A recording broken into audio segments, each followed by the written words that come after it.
Caros estudantes do CEAV do primeiro ano, aqui é o professor Walter de Trigonometria e vamos agora ver mais uma videoaula baseada nos capítulos 8 e 9 do material do SAIS, onde abordaremos secante, cossecante e cotangente de um arco trigonométrico e também as relações derivadas.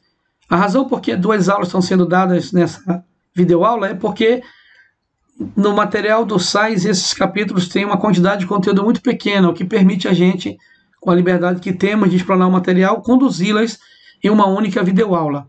Acompanhe comigo aí uma recapitulação bem rápida para a gente lembrar os principais conceitos.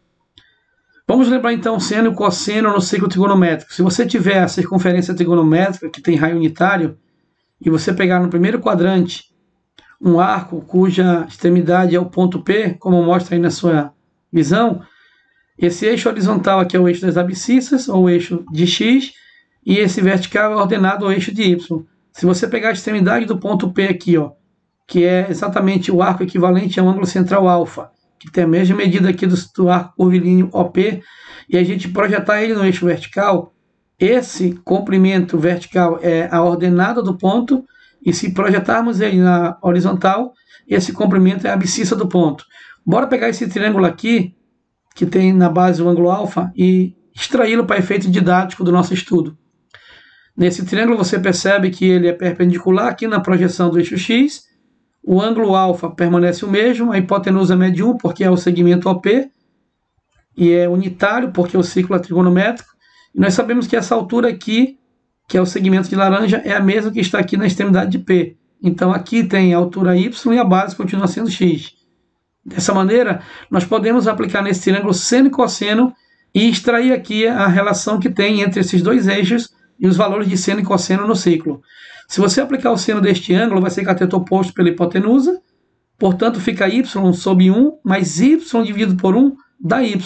Então observe aí, cara estudante, que y está medindo o seno de ângulo. E pela mesma razão, se você calcular o cosseno, vai dar cateto adjacente, que é x, pela hipotenusa, que é 1, mais x sobre 1 dá x, então x está dando cosseno de ângulo. Assim, nós podemos concluir que o eixo OY, que é o eixo vertical, é o eixo dos senos, e o eixo horizontal, que é o OX, é o eixo dos cossenos. Então, a partir de agora, o eixo horizontal é eixo dos cossenos e o vertical é eixo dos senos. Toda vez que eu tiver um ângulo alfa, cuja extremidade está no ponto P, e eu projetar na vertical, eu meço da origem do plano cartesiano até onde cortou na vertical, e isso vai representar o seno do ângulo. E quando eu projetar no eixo horizontal, eu meço da origem até onde ele projetou, e tem o cosseno do ângulo. Observe que o cosseno é a abscissa do ponto, enquanto o seno é a ordenada. Ou seja, o cosseno é a medida horizontal e o seno, gente, é a medida vertical. Agora podemos perceber que na horizontal o valor do cosseno vai de -1 até 1, porque é exatamente aqui o valor mínimo e máximo que o cosseno assume no ciclo, por ser trigonométrico e possuir raio unitário. Pelo mesmo motivo, o valor vertical também do seno vai de -1 até 1, por o ciclo ser trigonométrico. Então, essas duas condições aqui, o seno e o cosseno estarem variando entre -1 e 1, elas são chamadas de condições de existência para o seno e o cosseno. Mas vamos ter agora em mente que, a partir de agora, o eixo horizontal é o cosseno e o vertical é sempre o seno. Vamos então à tangente. Se você considerar o mesmo ciclo trigonométrico, onde o eixo vertical agora é seno, horizontal é cosseno, e um eixo paralelo ao seno, tocando aqui na origem dos arcos, eu vou indicá-lo por enquanto por Z, para a gente ver o que ele representa. Então, se você pegar um arco no primeiro quadrante, cuja medida agora é indicada por X, se esse arco for projetado no eixo vertical, ele vai medir o seno do ângulo, e se ele for projetado na horizontal e na parte interna, vai medir cosseno do ângulo.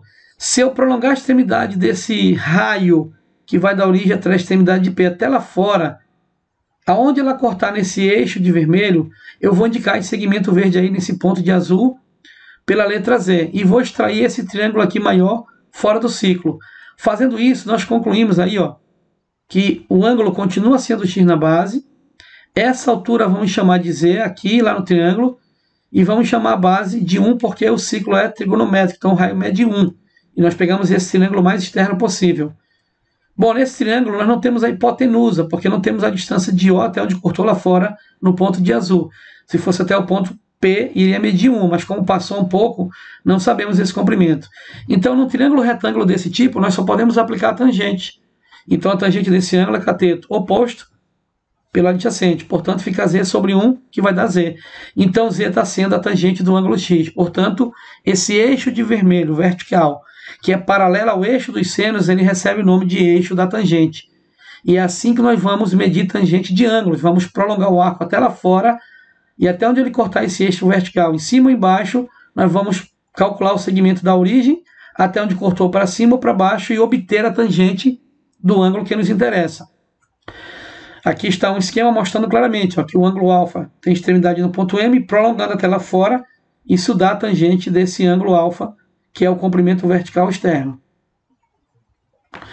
Vamos agora ver rapidamente os arcos notáveis e suas tangentes.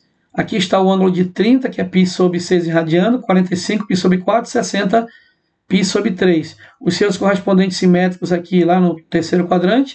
E a tangente de 30, olha, a gente prolonga até lá fora, cortou aqui, ó. Portanto, essa tangente de 30 mede raiz de 3 sobre 3, que é um valor conhecido e tabelado. A tangente de 45 também é tabelada, mede 1, e a tangente de 60 mede raiz de 3.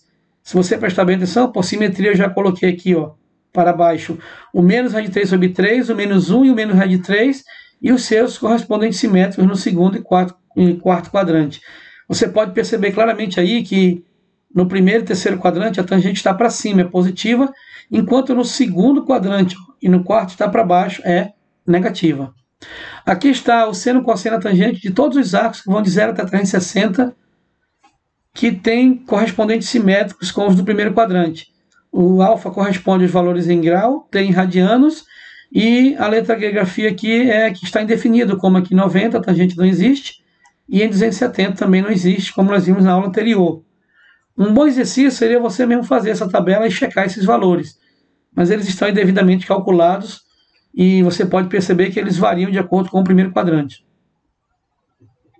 Vamos lembrar então como é que é secante e cossecante. Se você considerar a circunferência trigonométrica, o eixo vertical seno e cosseno, um arco do primeiro quadrante cuja extremidade é o ponto P, e projetar esse ângulo alfa na vertical, isso vai dar o seno, e projetar na horizontal vai dar o cosseno. Agora, se você passar uma reta tocando o ponto P, tangenciando nele, essa reta vai cortar o eixo X num ponto e o eixo Y em outro ponto. O X vai cortar no ponto A e o eixo vertical, que é o Y, que é o eixo do seno, no ponto B.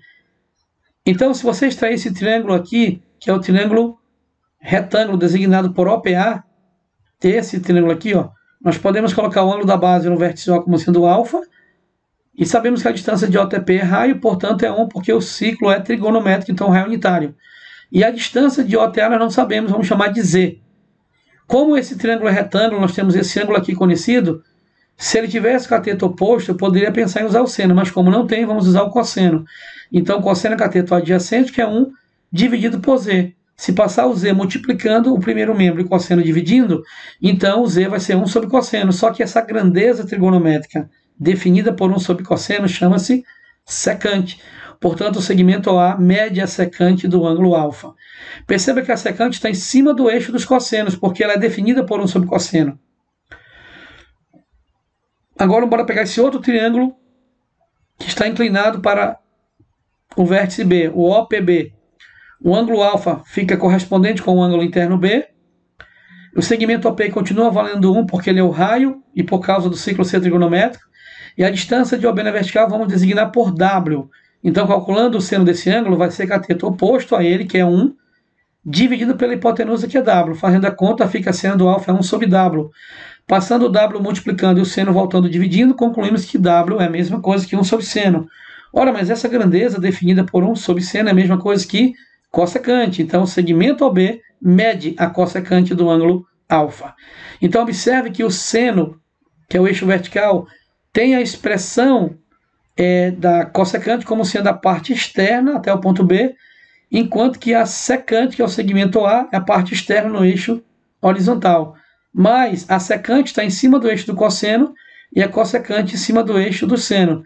Então, a cossecante, ela continua sendo horizontal como cosseno, mas vai até o prolongamento externo, enquanto a secante, né, que é a cossecante, que é o eixo vertical, continua sendo em cima do seno, mas vai até o prolongamento externo, que é no ponto B. E a cotangente, pessoal? Se você pegar o ciclo trigonométrico, continuar com aquele ângulo lá, cuja medida mede alfa, até a extremidade ser o ponto P, e projetá-lo na horizontal, já vimos que isso é seno, na horizontal é cosseno, e pegar esse eixo tocando aqui, ó, no ponto 1 do seno e paralelo ao cosseno, se eu prolongar o ponto P até lá fora, eu crio um outro triângulo, ó, retângulo também, aqui com o ponto B. Se eu extrair esse triângulo, o triângulo OAB, nós podemos concluir que esse triângulo tem ângulo interno, aqui ele alterna interno com esse vértice B, então esse B também mede alfa. O cateto oposto, que é o segmento OA, mede 1, e o comprimento AB vamos designar por L. Aplicando aqui a tangente de alfa é cateto oposto pela adjacente. Não temos a hipotenusa, que é o segmento AB. Então a tangente fica 1 sobre L, passando L multiplicando e voltando a tangente dividindo, L fica 1 sobre tangente, mas essa grandeza, 1 sobre tangente, é a mesma coisa que cotangente. Portanto, o segmento que está medindo aqui, AB, é a cotangente do ângulo alfa. Beleza? Vamos então avançar agora para o ciclo trigonométrico, mostrando todas essas grandezas de uma só vez. Olha aí, se eu tiver a extremidade do ponto P e o ângulo mede alfa, então se eu projetar no eixo vertical, o comprimento vertical desde a origem até onde cortou é o seno desse ângulo. Se eu projetar na horizontal, o comprimento horizontal da origem até onde cortou, isso é o cosseno do ângulo. E se eu passar uma reta tangenciando o ponto P e cortando o eixo X, que é o eixo do cosseno no ponto A, e o eixo Y, que é o eixo do seno no ponto B, então esse prolongamento externo, que vai até o ponto A, mede exatamente a secante de alfa, e o prolongamento vertical externo mede a cossecante de alfa, que vai até o ponto B. Agora, se eu passar uma reta paralela ao seno e prolongar o ponto P até lá fora onde cortou, essa altura da origem dos arcos até lá onde cortou, mede a tangente do ângulo. E se eu passar esse segmento de verde, esse eixo verde, paralelo ao eixo dos cossenos, e prolongar o arco até onde cortou lá fora, esse comprimento na horizontal lá em cima é a cotangente do ângulo. Então, nós temos aqui na extremidade do ponto P a parte interna vertical seno e a parte interna horizontal cosseno. O prolongamento externo na vertical cossecante até lá fora e o prolongamento externo na horizontal até lá fora no ponto A secante. E paralelo ao eixo dos senos nós temos a tangente cortando nesse eixo de vermelho, e paralelo ao eixo dos cossenos nós temos a cotangente cortando nesse eixo de verde. Aqui está as 6 grandezas trigonométricas que vocês têm que saber. Vamos lembrar então o sinal nos quadrantes. Nós já vimos que o seno no primeiro quadrante e no segundo é positivo, porque seno é medido na vertical, então daqui para cima é positivo, e daqui para baixo é negativo no terceiro e quarto. O cosseno é medido horizontal, então do 0 para sua esquerda é negativo, está para trás, e do 0 para frente é positivo, portanto, primeiro e quarto quadrante cosseno positivo, enquanto segundo e terceiro negativo. E a tangente, como já vimos, é positiva no primeiro e terceiro e negativa no segundo e no quarto. Bom, como cossecante é 1 sobre seno, a cossecante imita o sinal do seno, então é a mesma coisa. E como a secante é 1 sobre cosseno, a secante herda também o sinal do cosseno e é a mesma coisa. E como a cotangente é dada por 1 sobre tangente, concluímos também que a cotangente tem o mesmo sinal da tangente. Então, se você souber os sinais de seno, cosseno e tangente em qualquer quadrante, tem, respectivamente, o da cossecante, secante e cotangente. Vamos agora às relações fundamentais e derivadas. Este é o capítulo 8 do livro.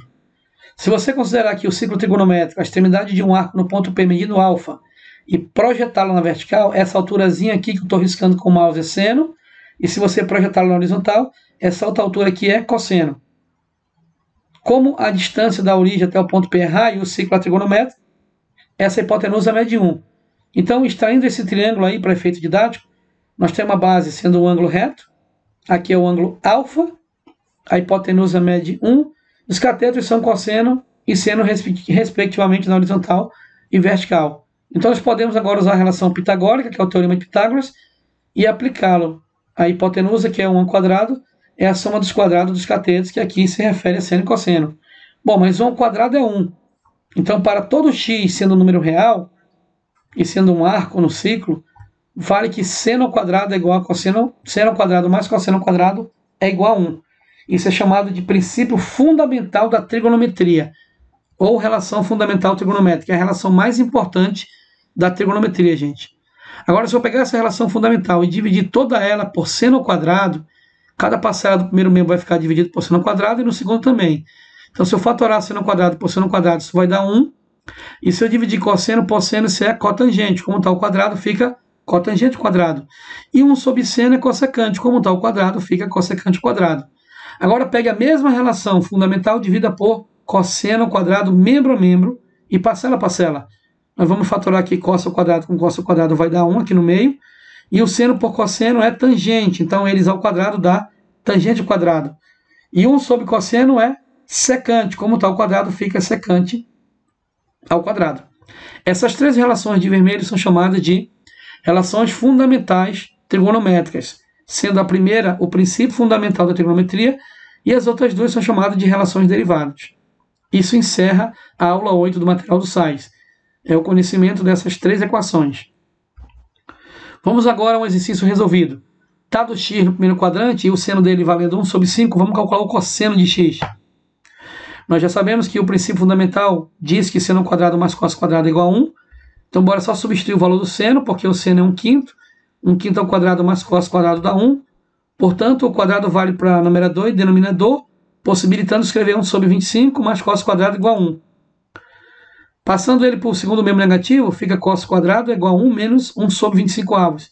Tirando o MMC, gente, você multiplica 25 vezes 1, 25, menos 1, 24 sobre 25. Como o cosseno está ao quadrado, a operação inversa da potenciação chama-se radiciação. Então, o quadrado é como se ele fosse transferido para o segundo membro como uma raiz quadrada, ou aplico raiz membro a membro, que é a coisa mais correta de se fazer. E a raiz vale para o numerador e denominador, fica a raiz de 24 sobre raiz de 25. Só que 24 é a mesma coisa que 4 vezes 6, onde 4 é 2 ao quadrado. Como eu fatoro a raiz com o quadrado, fica mais ou menos 2, raiz de 6 sobre 5. Porque toda raiz de um quadrado é um número positivo ou negativo. Mas como o x está no primeiro quadrante, nós sabemos que no primeiro quadrante o cosseno é positivo. Então a resposta correta é que o cosseno de x é 2 raiz de 6 sobre 5. Segundo exemplo, vamos obter o valor de k de modo que o seno do alfa é k mais 1 e o cosseno do alfa é dado por k mais 2. K sobre 2, desculpe. No princípio fundamental, o seno ao quadrado mais cos ao quadrado é 1. Substituindo o seno por k mais 1 e o cosseno por k sobre 2, fica k mais 1 ao quadrado mais k sobre 2 ao quadrado igual a 1. O quadrado de uma soma é dado pelo quadrado do primeiro, mais 2 vezes o primeiro vezes o segundo, mais o quadrado do segundo. E o quadrado vale aqui para numerador e denominador, possibilitando escrever k ao quadrado sobre 4 igual a 1. Dá para a gente fatorar o 1 do primeiro membro com o segundo, porque vai dar 0. E depois tiramos MMC com o que restou. A equação fica 4k ao quadrado mais k ao quadrado mais 8k igual a 0. O 4 pode passar multiplicando 0, então vai ficar aqui 4k ao quadrado mais k ao quadrado é 5k ao quadrado mais 8k igual a 0. Evidenciando k, temos a expressão simplificada como k, que multiplica 5k mais 8 igual a 0. Como nós temos um produto igual a 0, então cada uma das partes pode ser 0. Portanto, k igual a 0 ou 5k mais 8 igual a 0. O que nos leva a k igual a 0 ou k igual a menos 8 sobre 5. Então, há duas possibilidades de valores para k, a fim de que o seno seja dado por k mais 1 e o cosseno seja dado por k dividido por 2. Vamos ao terceiro exemplo. Sendo o cosseno do alfa igual a 5 sobre 13. E observe que o alfa, gente, está dizendo que ele é maior que 3π sobre 2 e menor que 2π, ou seja, ele é um arco do quarto quadrante. Obtenha a cossecante de alfa. Como o princípio fundamental permite escrever que seno quadrado mais cos quadrado é 1, nós vamos substituir o cosseno aqui, pelo valor dele 5 sobre 3 ao quadrado, simplificar essa conta, e encontrar que o seno é raiz de 44 sobre raiz de 69, o que permite nos escrever que o seno é mais ou menos 12 sobre 13. Como o seno no quarto quadrante, porque o ângulo do quarto é negativo, então a resposta correta é que o seno seja menos 12 sobre 13. Agora ele quer cossecante, gente. Cossecante é 1 sobre seno. Portanto, 1 sobre menos 12 sobre 13 é menos 12 sobre 13, porque você repete a primeira e multiplica pelo inverso da segunda. E o último exercício quarto é, se o seno de x é 1/3, vamos calcular o valor de secante. De novo, usando a fundamental, substituímos o seno por 1/3, encontramos que o cosseno vai dar exatamente mais ou menos 2 raiz de 2 sobre 3. É só passar o quadrado como raiz e simplificar a conta. A tangente é dada por seno sobre cosseno, então nós temos o seno sendo 1/3 e o cosseno nós encontramos aqui de azul. Substitua um em cima do outro, fatora os denominadores e concluímos que a tangente é 1 sobre mais ou menos 2 raiz de 2. Racionalizando, concluímos que a tangente é dada por mais ou menos raiz de 2 sobre 4. Só que outra relação fundamental, que é derivada do princípio fundamental, é que a secante quadrado é 1 mais tangente quadrado. Embora substituir a tangente por raiz de 2 sobre 4, não precisa mais colocar o mais ou menos, porque está ao quadrado. Simplificando a conta, nós concluímos que a secante é 3 raiz de 2 sobre 4. Perfeito, gente? É um exercício bem tranquilo. É só seguir os passos aí, as orientações, que vocês não terão qualquer dificuldade. Bom, muito obrigado. Espero que vocês tenham um aproveitamento aí muito bom. E até a próxima aula, gente. Um abraço.